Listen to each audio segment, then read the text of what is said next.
Hello dear pharma student, welcome to GDC pharma jobs. यहाँ पर आपको सारी pharma regarding vacancy update, news update and job update मिलने वाली है। तो ज़रूर से इस चैनल को सब्सक्राइब कर लें और अपने फ्रेंड्स तक भी इसे शेयर करें, जिससे कि आपको तुरंत ही सारी फार्मा अपडेट मिल सके।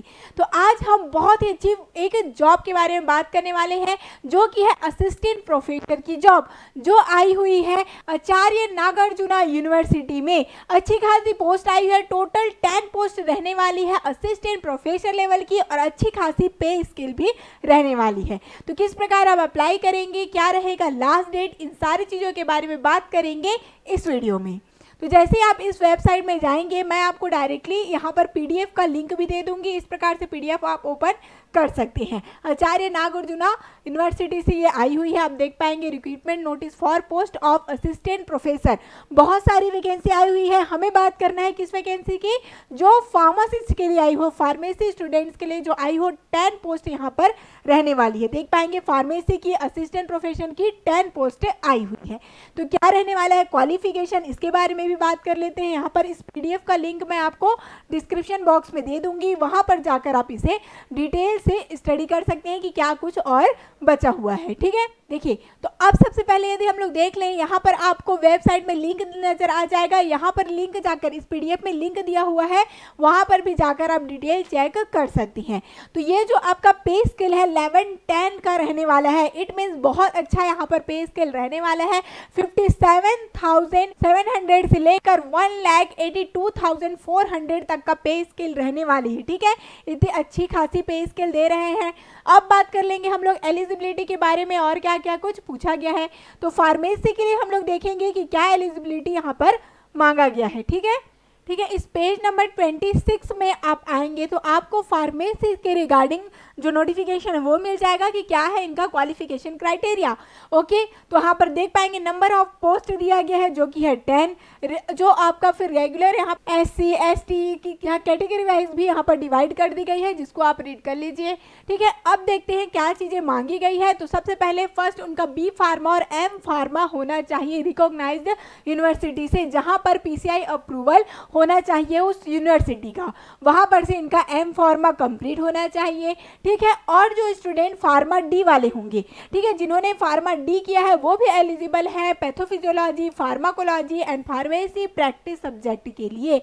ठीक है, इन तीनों चीज़ों के लिए वो एलिजिबल कहलाएंगे। अब नेक्स्ट चलेंगे, और साथ ही साथ क्या मांगा गया है, तो उनका रजिस्ट्रेशन होना चाहिए फार्मेसी काउंसिल में, उनका रजिस्ट्रेशन होना चाहिए। यहाँ पर पर्टिकुलर कोई स्टेट नहीं बोला गया है। इट मीन्स ऑल इंडिया के कैंडिडेट यहाँ पर एलिजिबल रहने वाले हैं। ओके, और साथ ही साथ क्या मांगा गया है कि PCI रिकॉग्नाइज PhD भी उनका होना चाहिए। फार्मेसी स्टडी मीन्स कोई भी सब्जेक्ट वाले हो सकते हैं, उनका होना चाहिए PhD भी यहाँ पर मांगा गया है। ठीक है, मीन्स एम फार्मा होना चाहिए, PhD होना चाहिए, और स्टेट फार्मेसी काउंसिल में उनका रजिस्ट्रेशन भी रहना चाहिए। ओके, अब देख लीजिए डिजायर्ड स्पेशलाइजेशन क्या क्या पूछा गया है। तो ये फार्मास्यूटिकल केमिस्ट्री है, फार्मास्यूटिकल एनालिसिस दिया गया है, फार्मास्यूटिक्स है, pharmaceutical biotechnology, pharmacology, industrial pharmacy and pharmacognosy subject में उनका स्पेशलाइजेशन होगा, तो और भी ज़्यादा अच्छा रहने वाला है। यहाँ पर डिजायर्ड यहाँ पर दे दिया गया है स्पेशलाइजेशन को भी।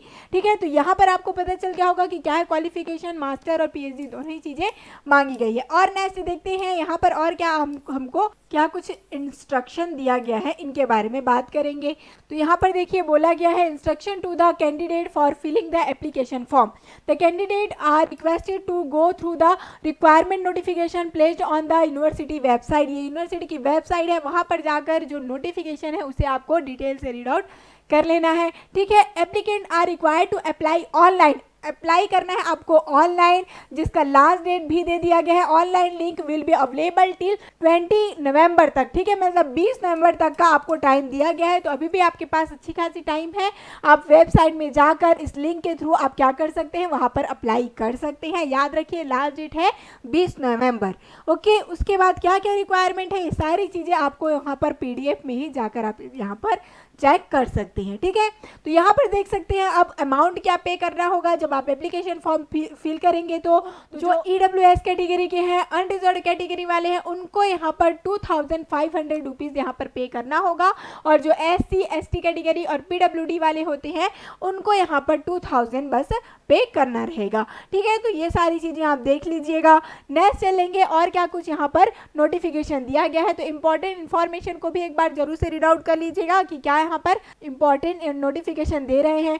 तो यहाँ पे आप देख लीजिएगा जो आपका टेस्ट होने वाला है उसके बारे में भी यहाँ पर बतलाया गया है, तो आप जरूर से इस PDF को केयरफुली यहाँ पर रीड जरूर से कर लीजिए। ठीक है, फार्मेसी के रिगार्डिंग दे दिया गया है, देख लीजिए जो कोड नंबर है 48 दिया गया है। SC ST और OBC सभी EWS के लिए अलग अलग कोड यहाँ पर रखा गया है, तो जरूर से इसको आप केयरफुली पूरे PDF को स्टडी कर लीजिएगा, जिसका लिंक डिस्क्रिप्शन बॉक्स में दिया हुआ है। तो जरूर से आपको अप्लाई करना चाहिए यदि आप एलिजिबल हैं तो, और नहीं भी हैं यदि आप अभी स्टूडेंट्स हैं, B फार्मा में है, D फार्मा में है या फिर M फार्मा में है, तो जरूर से इस नोटिफिकेशन के बारे में अपने सीनियर्स तक आप लोग को जरूर से पहुंचाना चाहिए, जिससे कि वो इस मौके का फायदा ले सके और अपने असिस्टेंट प्रोफेसर बनने के सपने को पूरा कर सके। तो मिलते हैं नेक्स्ट वैकेंसी अपडेट के साथ। All the best.